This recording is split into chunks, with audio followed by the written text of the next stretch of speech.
ඉන්නොයිස් එකට මොකද උනේ කියලා. සාකයි දැන් කතා කරන මොකද්ද මේ ඉන්නොයිස් ෆෝමැට් හැමෝම මහකට එකේ කලබල වෙලා. ඒගොල්ලෝ ඒ ඇසට් නොටිෆිකේෂන් එක ඉන්නොයිස් ෆෝමැට් එක වෙනස් වෙනවා කියන්නේ. ඔය ඇසට් එක එන්න කලින් එක එක කම්පැනිස් එක එක විදියට තමයි ඉන්නොයිස් කරන්නේ. ස්ටෑන්ඩඩයිස් කරන්න මේගොල්ලන්ට ඕන උනා ඉන්නොයිස් ෆෝමැට් එක හදන්න. ඒක නිසා ඒගොල්ලෝ ගෙනාවා ස්ටෑන්ඩඩ් ෆෝමැට් එක. මේක ටැක්ස් ඉන්නොයිස් වලට තමයි හදා. එතකොට කොහෙන්ද ඩේට් එක දාන්න? සප්ලයර් ගේ ඩීටේල්ස් කොහෙද දාන්න? සෙලර් ගේ ඩීටේල්ස් කොහෙද දාන්න? නම්බර් එක. ඔය සීරියල් නම්බර් එක. ඔය වගේ ඒක ස්ටෑන්ඩඩ් ෆෝමැට් එක. ඒගොල්ලෝ ඒක එව්වේ ජනවාරි 1 වෙනිදා ඉඳන් ක්‍රියාත්මක වෙන්න ඕනේ. හැබැයි පස්සේ ආපහු නෝටිස් එකකින් ඒගොල්ලෝ කිව්වා මේක කල් දානවා අප්‍රේල් වෙනකන් කියලා. ඒක තමයි ප්‍රශ්නේ.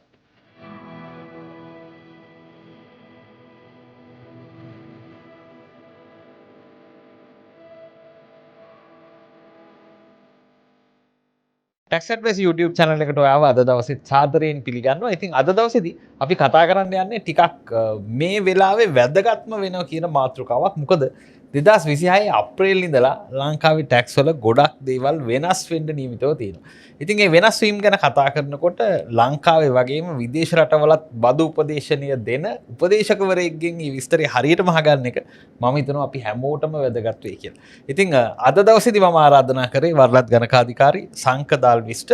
ඉතින් සංකත් එක්ක මම අද කතා කරන්න යනවා කොහොමද මේ 26 අප්‍රේල් ඉඳලා මොනවද ලංකාවේ වෙනස් වෙන්න යන්නේ කියලා. අයිබෝන් සංක. අයිබෝන් විරාජ්. අපි මෙහෙම පටන් ගමු. දැන් හැමෝම බලාගෙන ඉන්නවා මේ ගොඩක් ඒවා ලංකාවේ කල් දානවනේ. දැන් අපි අප්‍රේල් වලට කල් දැම්මා ඉන්වොයිස් ෆෝමැට් එක. අපි එතනින් පටන් ගමුද මොකද්ද මේ වෙන්න යන්නේ ටැක්ස් ඉන්වොයිස් ෆෝමැට් එකට යමු අපි. මුලින්ම තෑන්ක්ස් විරාජ් මට එන්න කියලා කිව්වට මේ අදහස් දැක්වීමට. හොඳ දැනගීම පටන් ගත්තේ හැමදේම කල් දානවා.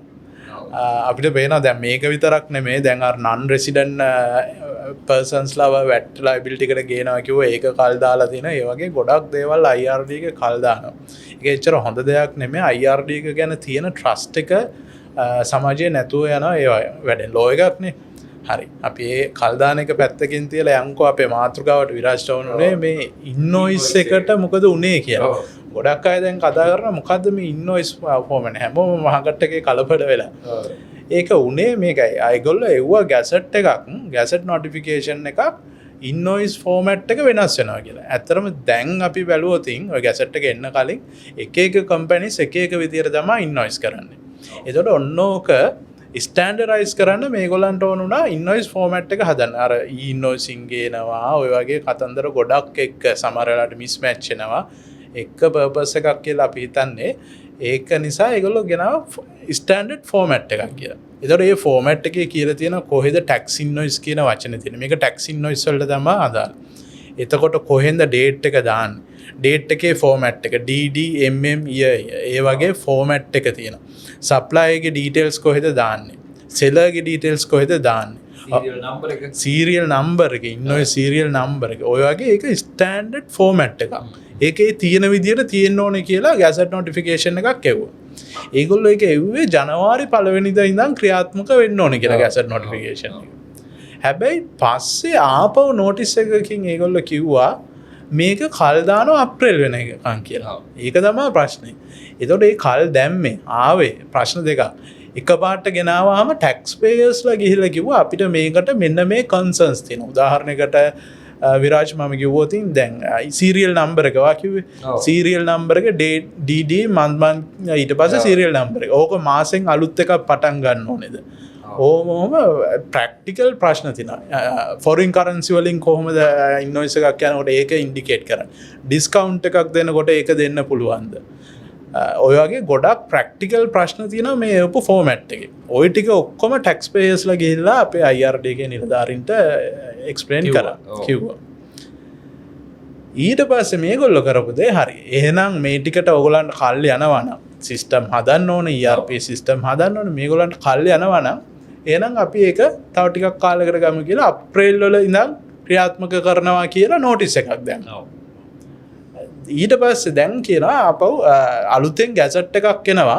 අර පරණ ගැසට් එක රිස්කයින් කරලා අලුත් ගැසට් එකක් එනවා. ඒතකොට ඒක බේස් කරලා තමයි යන්නේ. හැබැයි මේ ගැසට් එක එනකොට මම කියන්නේ අර ඔක්කොම ඩ්‍රෝබැක්ස් ටික ඇඩ්‍රස් කරන්න ඕනේ. අනික තව එකක් තමයි ඊනෝසින් දැන් ලංකාවේ කතා වෙනවනේ ඊනෝසින් වල යන්න ඕනේ කියලා. ඊළඟට අහන්න ඉන්න සක්‍රිය. ඔව්. ඒකට යනවා නම් ඔය ජස් ඉන්නෝයිස් එක ෆෝමට් එක නෙමෙයි තව ක්‍රයිටේරියා ගොඩක් තියෙනවා බලන්න. ඔය වගේ දේවල් තියෙන ඕනම් මං ඊළඟ පොඩ්ඩක් කියමු. මොකද සංඛ්‍ය ඇවිල්ලා UAE එතකොට වෙනත් රටවල සිස්ටම් එක වැඩ කරන කෙනෙක්. එතකොට කොහොමද මේ ඉන්වොයිස් දැන් අපි ලංකාවේ හරි ආසයි ඉන්වොයිස් එනවා දකින්න. දැන් ඔය ඉස්සෙල්ලා කිව්වා අර ඩිජිටල් සර්විස් වලට නන් රෙසිඩන්ට්ලා එනකොට මේගොල්ලෝ අවුරුදු 5ක් කර අපි වගේ ස්ටෝර්ස් අරගෙන ඉන්වොයිස් තියාගන්න නැහැ සංක. ඇයි ප්‍රැක්ටිකල් නැත්තේ අපි? මොකක්ද ඒකට උත්තරේ ඔයාගේ? ප්‍රක්ටිකල් නැති එකට ප්‍රධාන මම මේක අනිත් රටවල එක්සාම්පල් එක ගන්න. ඔව්. හරි. සාමාන්‍යයෙන් රජයක් ඔයා දන්නවනේ accounting standard board එක ගන්නකො international. හරි රජයක් හරි යම්කිසි දෙයක් කරද්දී විරාජ් ඒගොල්ලෝ public consultation එකක් ගන්නවා. ඒගොල්ලෝ document එකක් release කරනවා මෙන්න අපි මෙහෙම දෙයක් කරන්න යනවා මේක affect වෙන ඔක්කොම taxpayers ලට. ඒතකොට අපේ plan එක මේක. අපි ගන්න යනවා මෙන්න මේ invoice format එක වෙනස් කරන්න යනවා අපේ plan එක මේක. ඕගොල්ලන්ට කන්සර්න්ස් තියෙනවා නම් අපිට කියන්න කියලා. ඔය process එකට මම මේ කිව්වොත් දැන් UAE වල ඕක e-invoicing එන එක 2024 end announce කරලා ඊට පස්සේ public consultation document 25 දාලා දැන් implement වෙන්නේ effectively ඔක්කොටම 2027 වල. ඒ වගේ කාලයක් ඒගොල්ලෝ රිසර්ච් කරලා ඊට පස්සේ තමයි පබ්ලික් කියන්නේ. ඊට පස්සේ පබ්ලික් අයගේ public consultation කියන්නේ ජනතාවගේ අදහස් ගන්නවා. tax payers ලගේ අදහස් ගන්නවා. අරගෙන ඔක්කොම මැච් කරලා ඒකට ඉන්න එක්ස්පර්ට්ස් ලාව ගෙන්නලා තමන්ගේ රටේ නැත්නම් පිට රටින් හරි ගෙන්න ගන්නවා. ගෙන්නලා ඇනලයිස් කරලා තමයි දෙයක් කරන්නේ. හැබැයි ලංකාවේ එහෙම නැහැ. අන්න රජයෙන් කියනවා පොලිටිෂියන් කෙනෙක් හරි කියන මේක වෙන්න ඕනේ කියලා ඊට පස්සේ අන්න යට ඉන්න කට්ටිය ටට්ටක් ගාලා ඒ ඉන්න ඔෆිසර්ස්ලා මෙන්න ලෝ එක කියලා පාස් කරනවා. ඊට පස්සේ ටැක්ස් පේයර්ස් ලා ගාවට හරි කන්සල්ටන්ට්ස්ලා හරි ගාවට යන්නේ ඊට පස්සේ. කන්සල්ටන්ට්ස්ලාගේ මුලින් ගන්න ෆීඩ්බැක් එක. ටැක්ස් පේයර්ස් ලාගේ මුලින් ෆීඩ්බැක් එක ගන්න. ඊට පස්සේ ගියාට පස්සේ ඔන්න ප්‍රැක්ටිකලි මේක කරන්න බෑ අර්ග කරන්න බෑ කියලා ප්‍රශ්න ටික එනවා හැමෝගෙම. අන්න ඊට පස්සේ ඇත්තටම කරගන්න බෑ කියලා ඒගොල්ලන්ටත් තේරෙනවා. ඊට පස්සේ දැන් ලෝ එක තියෙනවා දැන් ලෝ එකට කම්ප්ලයි වෙන්නේ නැහැ. ලෝ එක දැන් ගැසට් එක දැන් ඉන්වොයිසින් ගැසට් එක 1st ජනවරි ඉඳන් ඉෆෙක්ටිව්. ලෝ එක තියෙනවා හැබැයි කම්ප්ලයි වෙන්න ඕන නැහැ. ඇයි ඒගොල්ලෝ කියනවා ඕනේ නැහැ කියලා. ඒතකොට මම කිව්වේ පබ්ලික් ට්‍රස්ට් එක නැති වෙනයි. ලෝ එක තිබ්බට කරන්න විදියක් නැහැ. ප්‍රැක්ටිකල් නැහැ. ඊට පස්සේ මින් ඉදිරියට මං හිතන්නේ IR ටික දෙයක් කරන මේක අපි කන්ටිනියස්ලි චාර්ටඩ් ඇකවුන්ටන්ට්ස් විදියටත් ප්‍රැක්ටිස් එකේ ඉන්න විරාජ්‍ය එහෙම කියනවා ඇති IR ටිකට. මේවා කරද්දී මුලින් ඉන්ඩිවිජුවල් ටැක්ස් පේයර් ගාවට යන්න බැරි නම් කන්සල්ටන්ට්ලා ගාවට ගිහිල්ලා අහන්න. මෙහෙම එකක් අපි ප්ලෑන් කරනවා. මේකේ මොනවද තියෙන ෆීඩ්බැක් අපිට අරන් දෙන්න. දැන් විරාජ්ලා එහෙම ඉන්නේ ඒක මිඩ් ලේයර් එකේනේ. ටැක්ස් පේයර් වයි IR දෙක කනෙක්ට් කරන දැන්. ඒක ලොකු පෝර්ට්ෆෝලියෝ එකක්. ඒක බලන්න ඒ පෝර්ට්ෆෝලියෝ එක රීච් කරලා මුලින් ඩිසයිඩ් කරන්න කලින් යන්න. ලෝ එකක් ගෙනාවත් එහෙමයි. ලෝ එක ප්‍රැක්ටිකල් නෑ. ඔන්න ඔය ප්‍රශ්න තියෙනවා.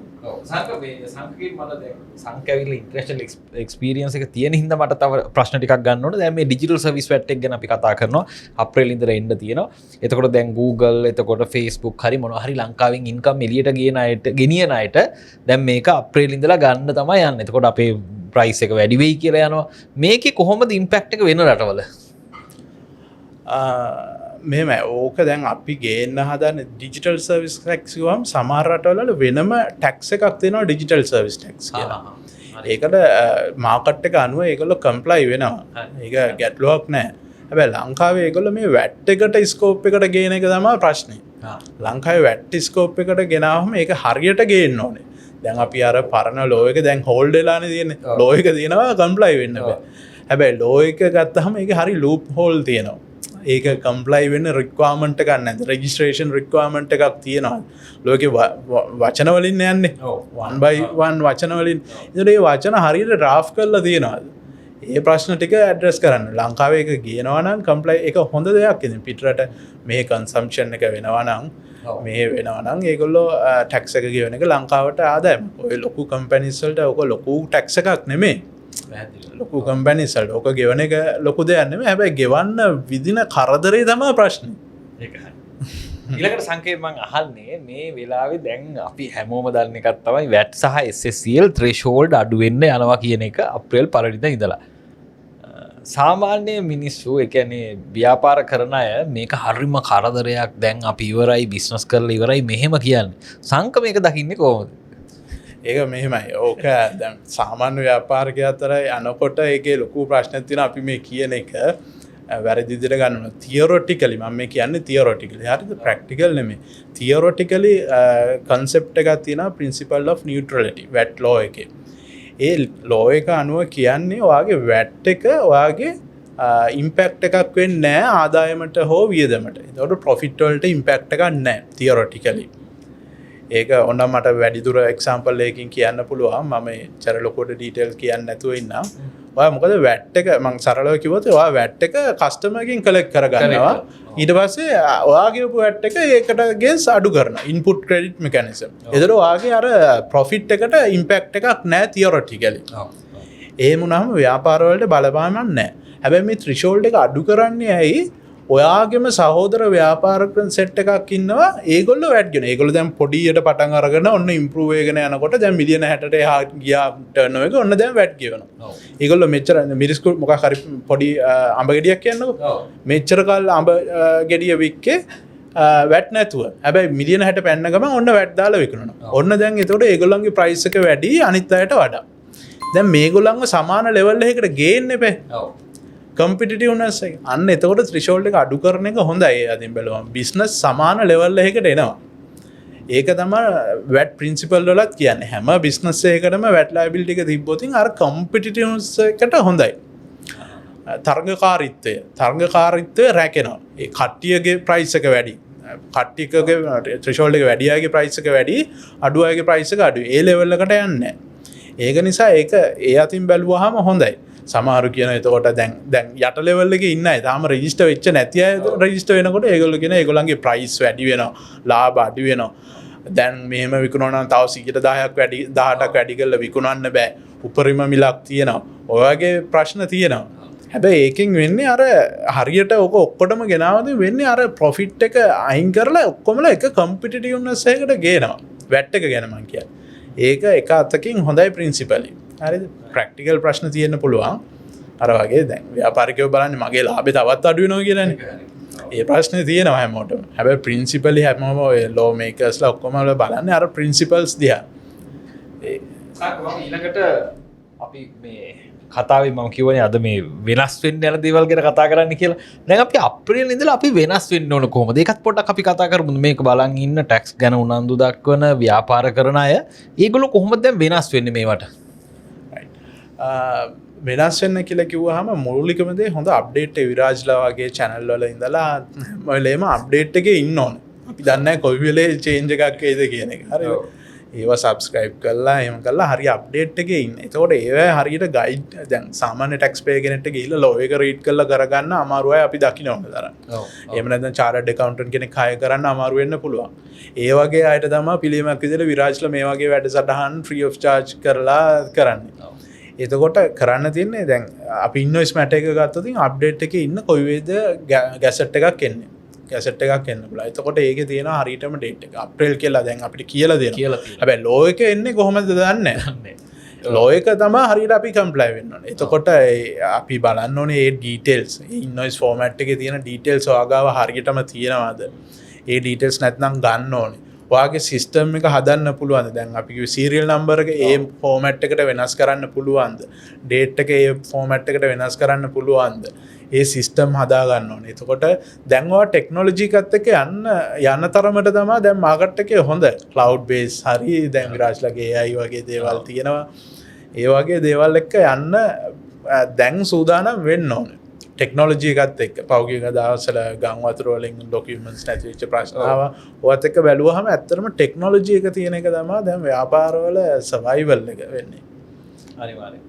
ඉතින් ඔය විදිහට තමයි ඔයා ප්ලෑන් කරගන්න ඕන. සංක තව එක දෙයක් විතරක් අහලා මම අපි වැඩසටහන ඉවර කරමු. දැන් මේ අපි තාමත් යන්නේ අර පරණ විදිහට ඩොකියුමන්ට් තියාගන්න එකනේ. ටැක්ස් ඉන්වොයිස් ගත්තත් තියාගන්නවා. කස් දෙකක් එහෙම අවුරුදු දෙකක් අපිට පුළුවන් අර කවුරුද්දයි. දැන් මේවා ආකයිව් කර තියාගන්න එක මං අහන්නේ මේක මේ ප්‍රැක්ටිකල්ද කියන එක සංකේයන් අහන්නේ වෙන රටවලුත් එක්ක බලනකොට. ඒක නම් ඇත්තටම ප්‍රැක්ටිකල් නැහැ. හැබැයි අපේ දැන් ඔය ඉන්වොයිසින් ගැසට් එකෙත් කියලා තියෙනවා ඉන්වොයිස් එක අවුරුදු 5ක් තියාගන්න. ඇතරම් ප්‍රක්ටිකල් නෑ බට ඒවා අපි බලන්න ඕනේ අපේ ලෝ මේකර්ස්ලා කොහොම ඇඩ්‍රස් කරයි කියලා. ඊවන් සමහර වෙලාවට අපි සිටුේෂන් දකිනවා ඔෆිසර්ස්ලා ඇක්සෙප් කරන්න PDF version එකක් යව්වට PDF version එක ඔයගොල්ලන්ට hard copy එකම ඕනේ. ඒකේ seal එක තියෙන්න ඕනේ. ඒ වගේ ලොකු practice Google එකකින් ගන්න ඉන්වොයිස් එකක් කොහොමද අපි ඉල්ලන්නේ සීල් එකක් වේ කොහොමද ඉල්ලන්නේ සංකේත ඒක තමයි. ඒ වෙලාවට සමහරු flexible වෙනවා. අර original email එකේ ඇවිල්ලා තියෙන document එකත් එක්ක පෙන්නුවාම ඒගොල්ලෝ සමහර වෙලාවට ඒ office එකේ judgment එකනේ තියෙන්නේ.